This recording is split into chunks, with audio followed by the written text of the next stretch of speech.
bem-vindos ao canal Agilizei. E hoje eu trouxe um assunto muito pedido por vocês e que veio através de uma pergunta de um dos nossos alunos lá do Agilizei Bootcamp, um programa montado para ajudar pessoas a dominarem a automação de testes.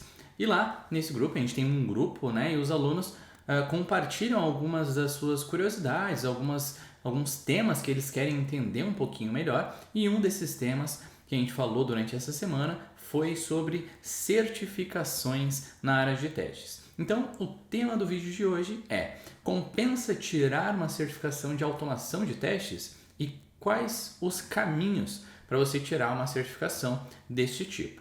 Então, galera, assistindo esses vídeos, vocês vão entender o que é uma certificação, vamos falar sobre um exemplo de certificação focada em automação de testes, que é a CTAL-TAE. Vocês vão entender qual a minha visão sobre certificações, vocês vão ver o que vocês veem na certificação de automação de testes, que é a TAE. A gente vai ver ali brevemente um resumo sobre o que é visto lá, e a gente vai ver, por fim, um caminho que você pode seguir para aproveitar, para tirar o melhor proveito do material contido em uma certificação, ok? Então, bora lá. Primeiro ponto que eu quero já esclarecer aqui é o que é uma certificação.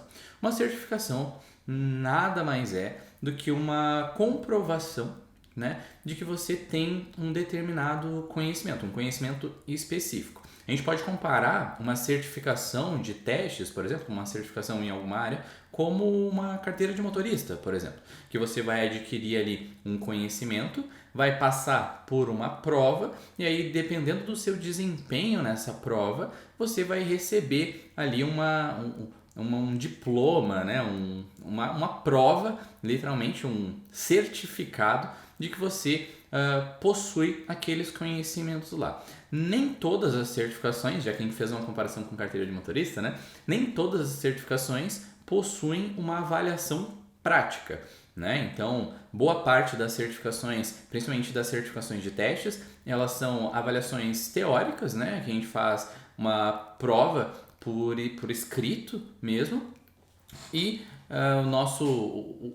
a aprovação ou reprovação nessa certificação depende do nosso desempenho nessa prova. E aqui no Brasil, a gente tem um órgão, já passando para o próximo ponto, a gente tem um órgão internacional que regulamenta algumas das principais certificações que a gente tem na área de testes, que é o International Software Testing and Quality Board. Eu acredito que eu falei certo aqui, mas é o ISTQB, e aqui no Brasil a gente tem o BSTQB, né, que é também um órgão que regulamenta algumas das principais certificações da nossa área de testes. E dentro do BSTQB a gente tem algumas certificações disponíveis. Quais são as certificações disponíveis no mercado aqui no Brasil através da BSTQB? Elas são divididas em 3 categorias de certificações. A gente tem as certificações de nível fundamental, que é basicamente certificações de conhecimentos base que você precisa ter sobre testes de software. A gente tem certificações de especializações, como, enfim, a gente vai ver alguns exemplos, né? Mas são certificações de assuntos bem específicos dentro da nossa área de testes. E a gente tem algumas certificações de nível avançado, que inclusive exigem que você já tenha a certificação de nível fundamental. E eu vou entrar aqui para mostrar para vocês algumas dessas certificações. No nível fundamental, a gente tem a CTFL, que é provavelmente a mais conhecida por vocês, que é a Foundation Level, né? Certified Tester, CT de Certified Tester, FL de Foundation Level. E essa é a certificação de entrada, né? A certificação que muitos QAs fazem aí na sua jornada de trabalhar com testes de software, né? Porque ela é uma certificação que tem todo o conhecimento base de testes de software, e ela fica no nível fundamental, no nível Foundation. E aí a gente tem algumas certificações de especialização, né? Algumas delas são bem recentes, inclusive. Por exemplo, a gente tem uma certificação CTFL-PT, que é uma certificação dedicada para testes de performance, né? Key Performance Testing. A gente tem a CTFL-MAT, que é de Mobile Application Testing. A gente tem a de Acceptance Testing, teste de aceitação. Model Based Tester, né, para testes baseados em modelos. Usability Testing, para testes de usabilidade. E Agile Tester, para pessoas que querem entender um pouquinho mais do contexto de testes ágeis. Então, olha só que bacana, né? Se você quer, por exemplo, entender um pouquinho mais sobre testes de performance, sobre os conceitos básicos sobre testes de performance, tem um conteúdo muito interessante lá na certificação de CTFL PT de Performance Testing. Mesma coisa, quero entender um pouquinho mais a fundo sobre estratégias e todos os pontos ali que eu devo considerar numa estratégia de testes mobile. Tem uma certificação de testes mobile, mesma coisa para testes de usabilidade, enfim. Então, essas especializações eu particularmente acho muito interessantes porque nos ajudam a ter um conhecimento um pouco mais abrangente de conceitos bem específicos, né? E isso mostra também o quão ampla é a nossa área de testes, né? A ponto de a gente ter certificações inteiras dedicadas a pontos específicos da nossa área de atuação. Então, essas são as certificações de especialização que a gente pode ter através do BSTQB. E aí a gente tem mais algumas certificações de nível avançado, né? Que tem como pré-requisito ter pelo menos a certificação CTFL e algumas têm alguns outros requisitos específicos, né? Como tempo de profissão, ter comprovação, né, de que trabalhou na profissão em tempo integral por um determinado período de tempo e tal, mas todas, uma coisa que é comum a todas é exigir a certificação CTFL. E aí, aqui nas certificações de nível avançado, a gente já tem certificações que direcionam um pouco mais para a carreira do profissional que trabalha com testes, né? Então, aqui no nível avançado, a gente já está saindo de um nível base e já está direcionando esse profissional para uma determinada linha de carreira, tá? Então, se a gente for olhar aqui, por exemplo, a gente tem a CTAL, a Certified Tester AL de Advanced Level, TM, né? Seria Test Manager, um gestor de testes, um gerente de testes e afins. A gente tem a CTAL-TA de Test Analyst, que seria um analista de testes. E a gente tem aqui a TTA, Technical Test Analyst, que seria um analista de testes um pouco mais técnico, né?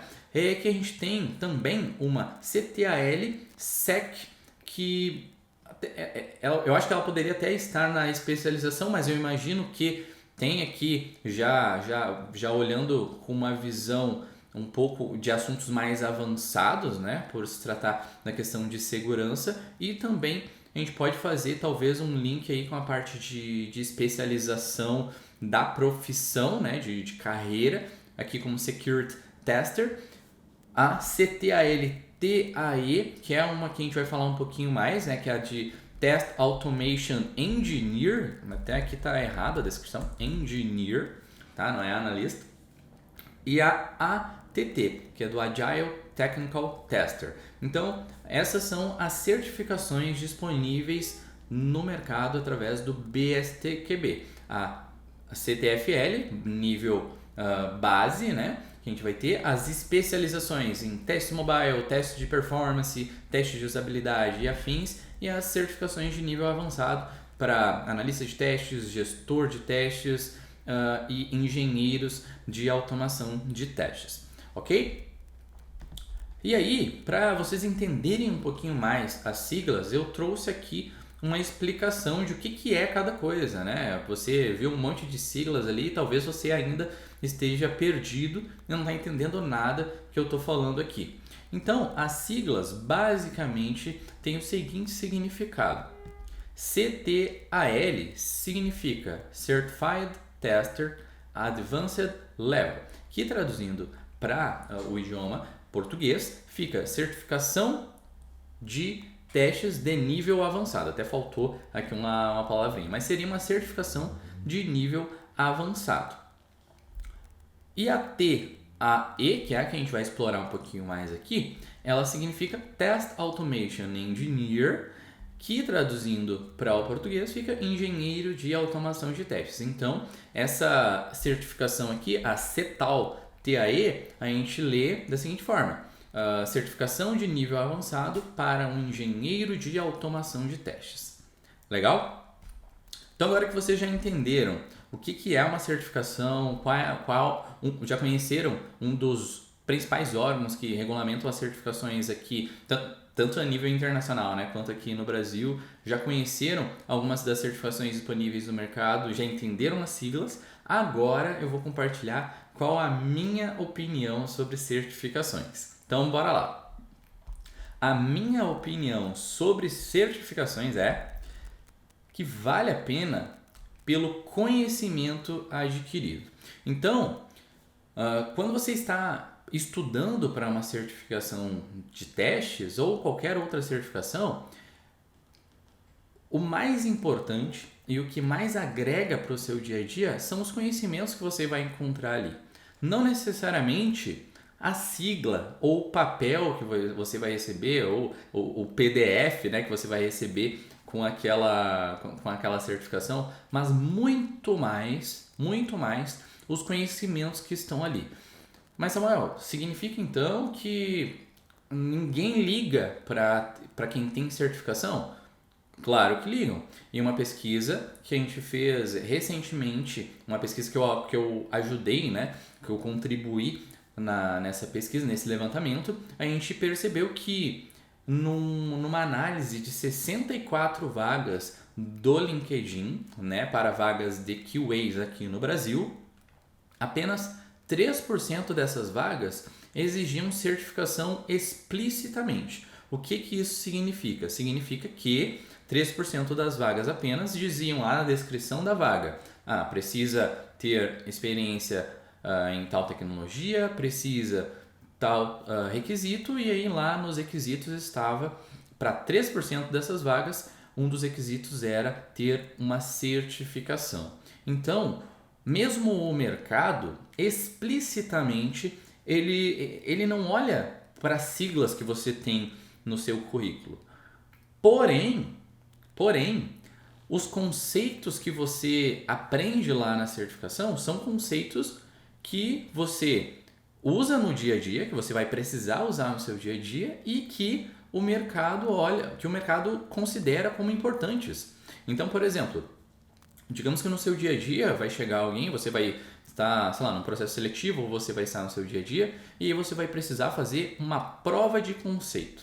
Lá na certificação de engenheiro de automação de testes, eles falam sobre prova de conceito, falam sobre projeto piloto, falam sobre uma série de outras coisas que você vai usar no seu dia a dia. E é isso que faz a maior diferença. Não significa que se você colocar a sua sigla lá, a galera vai olhar e vai olhar isso com maus olhos. Muito pelo contrário. As pessoas vão olhar para aquela sigla lá, vão ver que você tem a certificação, só que, francamente, na maioria das vezes as pessoas não vão saber todas aquelas siglas lá. Principalmente um recrutador, né, ele vai olhar para aquela sigla lá, vai saber, CTAL, TAE, EYZ, ABC, não sei o quê, ele não vai saber exatamente do que se trata. Agora, quando você consegue trazer, né, em forma de aplicação prática, né, que os conceitos que você aprendeu naquela certificação, você consegue trazer para a sua realidade, quando você estiver conversando com esse recrutador, ou quando estiver num processo seletivo, ou quando você estiver no seu dia a dia, você vai conseguir ter um repertório, uma base de conhecimentos muito mais embasada, né? E você vai ter sempre um bom direcionamento de o que fazer em determinadas situações. Por exemplo, você vai trabalhar aí em um projeto de testes de performance, tem uma certificação, tem um material completo ali, a CTFL-PT, falando sobre performance testing. Então, por que não olhar lá para essa certificação, ver o que eles falam sobre análise, sobre critérios para se considerar, sobre processo de teste de performance. Então, se você vai, por exemplo, participar de um projeto para fazer testes de usabilidade, por que não consumir um material que já está lá em uma certificação voltada para testes de usabilidade? Então, por isso que eu concluo aqui sobre a minha opinião, né, é que ela vale muito a pena pelo conhecimento adquirido, desde que você aplique esses conhecimentos na prática e que você tenha essa noção, né, que quando você estiver em algum contexto específico, muito provavelmente vai ter já alguma certificação ou alguma técnica ou alguma orientação que podem te guiar na sua tomada de decisão, né? Então, claro, você pode ir atrás de blogs, a gente tem blogs excelentes hoje em dia, a gente tem cases, né? A gente pode ir atrás de cases de mercado, mas é importante que você saiba também que as certificações, em vários contextos, podem te ajudar a ter esses conhecimentos das certificações, pode te ajudar na tomada de decisão do dia a dia, beleza? E na certificação CTAL-TAE, por que a gente está falando aqui? Porque como o meu papel aqui no Agilizei, tanto no Agilizei aqui, canal, ecossistema Agilizei, quanto no Agilizei Bootcamp, é ajudar vocês a dominarem a automação de testes, eu escolhi aqui falar um pouquinho mais sobre a certificação de nível avançado TAE, que é a de Test Automation Engineer, engenheiro de automação de testes. E nessa certificação vocês aprendem sobre, de forma bem resumida, né?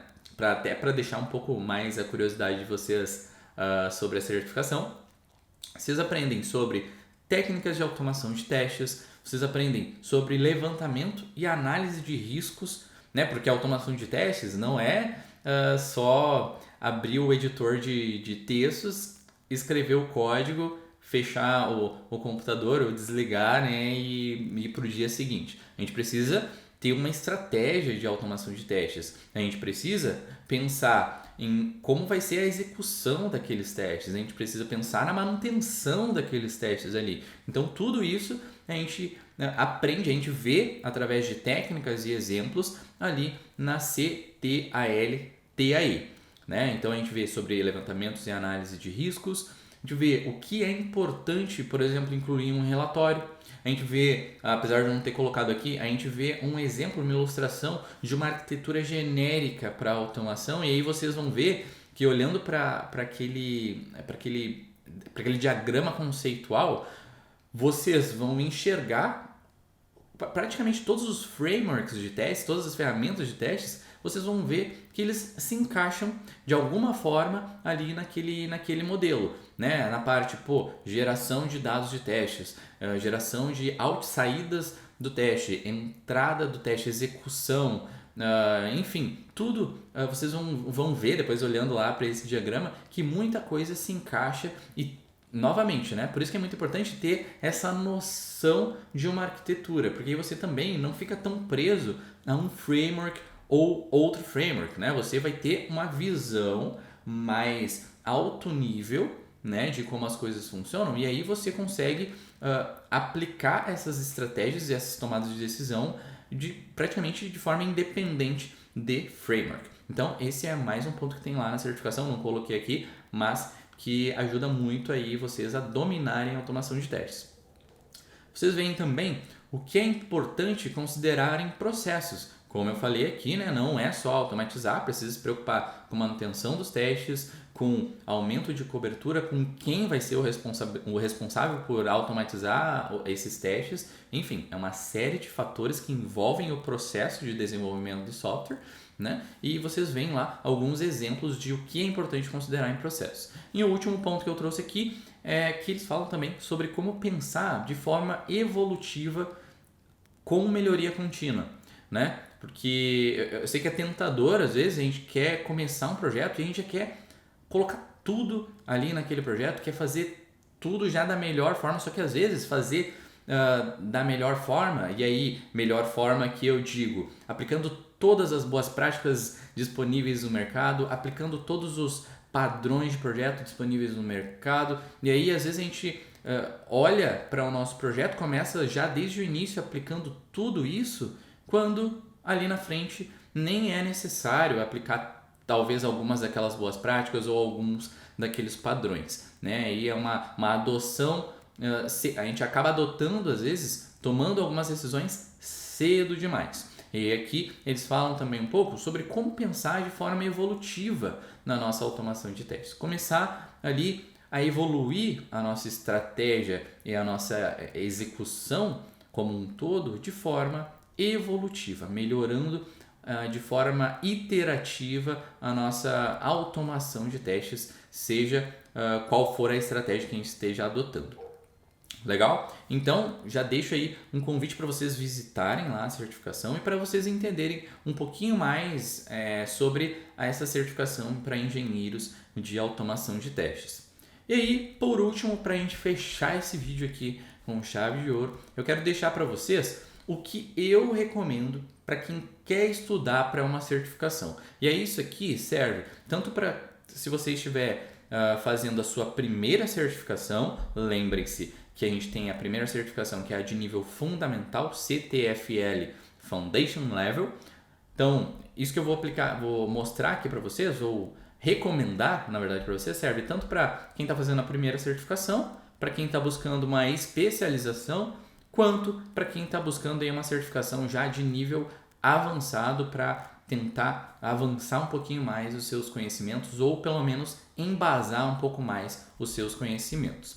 Então, vamos lá. O que eu recomendo para quem quer estudar automação, ou melhor, para uma certificação? São 7 passos aqui, tá? O último, na verdade, é uma decisão sua.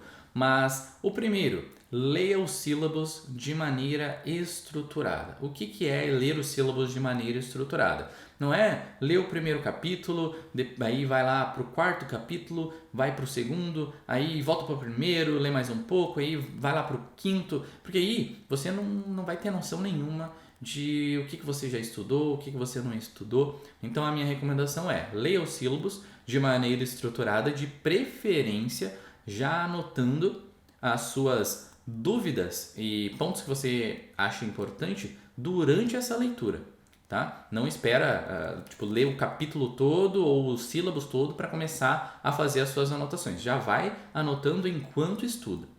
E a segunda recomendação é crie perguntas e situações baseado nos conteúdos.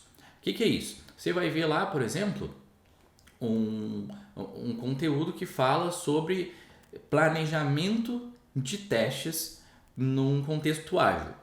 Então, crie perguntas, crie hipóteses, imaginem situações que aquele conteúdo ali, que aqueles conceitos ali se apliquem, né? Porque aí vocês vão conseguir refletir sobre aqueles conhecimentos e vai ficar mais fácil de vocês visualizarem se aquilo dali faz sentido ou não, ou o que o sílabus está tentando dizer para vocês. Porque às vezes a gente lê e pode ficar muito abstrato, né? Fala lá, daqui a pouco com algumas palavras que a gente não compreende muito bem, e aí, criando essas perguntas e pensando em situações baseadas nesses conteúdos, vocês vão conseguir visualizar melhor da forma que vocês entendem, e aí vocês vão ter uma base mais sólida na mente de vocês, na cabeça de vocês, sobre o que se trata aquele conteúdo ali. Terceira recomendação, faça os simulados disponíveis na internet. Hoje em dia, se vocês vão ver, depois entrando lá na página do BSTQB, praticamente, eu acho que não tem nenhuma que não tenha, tá? Mas praticamente todas as certificações já têm simulados. Então olha só que legal, você pode entrar lá na certificação, leu os sílabos, criou perguntas, já pensou em situações, aí você pode ir fazendo simulados que já estão disponíveis na internet. certamente, fora ali da página do BSTQB, devem ter outros simulados disponíveis que você pode fazer, né? Então, essa é a minha terceira recomendação. Por quê? Porque esses simulados, principalmente os disponíveis lá na página oficial, são simulados baseados na prova que vocês vão fazer. Então, com toda certeza, se vocês conseguirem chegar num nível que vocês fazem todas as questões, entendem tudo que a questão está pedindo, conseguem trazer técnicas que foram faladas no sílabus para resolver aquela questão e acertam muito, muito, muito mais do que erram, já é um indício que vocês estão chegando próximos do que é exigido ali para que vocês sejam dados como aprovados em uma certificação. Então, terceira recomendação, faça os simulados disponíveis na internet. Quarta recomendação, essa aqui é uma dica de ouro para vocês, leia novamente os pontos com maior índice de erros. Então, no passo 3, vocês vão fazer os simulados. E aí vocês vão revisar depois essas respostas dos simulados. Aí vocês vão ver, eu errei essa e essa. E aí vocês vão fazer uma análise em cima disso. Bom, essa questão aqui eu errei porque ela é uma questão lá do capítulo 2. Essa questão aqui eu errei e ela é do capítulo 3.5, por exemplo. E aí vocês vão rabiscando quais são os tópicos que vocês precisam revisar. Vocês voltam aí nessa quarta recomendação, vocês voltam nesses tópicos e leiam eles novamente, criem mais perguntas e situações e daí sim façam novamente os simulados com um foco maior nesses pontos com maior dificuldade, né, com maior índice de erros. Então, o quarto ponto é justamente esse, é vocês já começarem a pensar de uma forma estratégica, né, olhando e otimizada, né, otimizando o tempo de vocês para os pontos com maior índice de erros, para vocês voltarem e tentarem entender um pouco melhor do que se trata aqueles pontos ali, para vocês a cada iteração, a cada novo simulado, vocês reduzirem o índice de erro de vocês até chegar a um ponto de que vocês vão fazer os simulados e vão ter um índice de erro baixíssimo, né? Ou chegar ao ponto, né, que seria o mundo ideal, de não errar nenhuma questão. Por quê? Porque de forma contínua vocês foram reduzindo o índice de erro de vocês. Então, esse é o quarto ponto. O quinto ponto: aplique os conhecimentos no dia a dia. Eu sei que nem sempre vai ser possível aplicar os conhecimentos que vocês estão adquirindo ali da certificação no dia a dia de vocês. Daqui a pouco é uma certificação que fala sobre pontos que não dão match, né? Que não façam sentido com o dia a dia de vocês. Mas, sempre que possível, apliquem os conhecimentos no dia a dia. Porque, assim como reduzir ali o índice de erros de vocês a cada iteração, aplicar os conhecimentos no dia a dia vai ajudar vocês lá com o ponto 2, que é onde vocês criam situações baseadas nas técnicas e conceitos que estão no sílabus, né? Então, se vocês conseguem aplicar os conceitos no dia a dia de vocês, isso ajuda a mente de vocês a fixar esse leque, essa série de coisas que vocês estão vendo ali no sílabus. Então, a quinta dica, sempre que possível, aplique os conhecimentos no dia a dia de vocês. E aí o sexto ponto é, Samuel, mas eu não consigo aplicar praticamente nada no meu dia a dia. E aí o que você vai fazer? Vai desistir? É claro que não. Você vai procurar por pessoas para discutir sobre o que você aprendeu. Primeiro motivo é porque quando a gente ensina ou quando a gente conversa com alguém, quando a gente tem um aprendizado ativo de algo, a gente fixa muito mais, tá? E aí, o segundo motivo nessa recomendação 6 é que quando você conversa com outras pessoas, essa pessoa vai ter outras situações. Essa pessoa vai ter outros contextos. E aí, esses contextos dessa pessoa vão ajudar a complementar os contextos que você talvez ainda não passou. Então, o sexto ponto é procurar pessoas para você fixar melhor o que você está estudando e também para você complementar os contextos que talvez você ainda não passou no seu dia a dia. E aí sim, o sétimo ponto é, se você já fez do 1 ao 6 e já está se sentindo seguro, né? Já está conseguindo aplicar no dia a dia, já consegue conversar com outras pessoas sobre aquilo dali e acha que é importante fazer uma certificação, aí o sétimo ponto é você decidir se vai fazer a prova de certificação. Lembrando que as provas de certificação são pagas, né? Então você paga por prova, tá? Então você vai ter que decidir, vai ter que pensar aí quando que você pode investir, aí você vai investir lá na prova e vai fazer a sua prova de certificação para obter o certificado, né? O reconhecimento lá pelo BSTQB. Mas se você fizer do ponto 1 ao 6 certinho, o reconhecimento dos seus pares, do seu time, da sua empresa e o seu próprio reconhecimento do seu conhecimento aí ter subido de nível, com certeza você já vai ter, né? Então o 7 vai ser só para consolidar um conhecimento que você já conseguiu adquirir, já conseguiu evoluir, tá bom? Então isso é o que eu recomendo para quem quer estudar para uma certificação. Beleza, galera? Eu espero que vocês tenham gostado do vídeo de hoje. Então deixa aí nos comentários o que você achou desse vídeo. Comenta aí se você já está estudando para alguma certificação, se você gostaria de estudar, que outros vídeos vocês querem que a gente traga aqui para o canal. A gente sempre olha todos os comentários, todas as sugestões de vocês para trazer novos conteúdos aqui para o canal. Não se esqueçam de nos acompanhar lá no Instagram também. A gente compartilha conteúdos todos os dias lá no Instagram. Eu estou sempre respondendo as perguntas e interagindo com vocês lá no Instagram também. Eu desejo para vocês ótimos estudos e até o próximo vídeo. Tchau, tchau!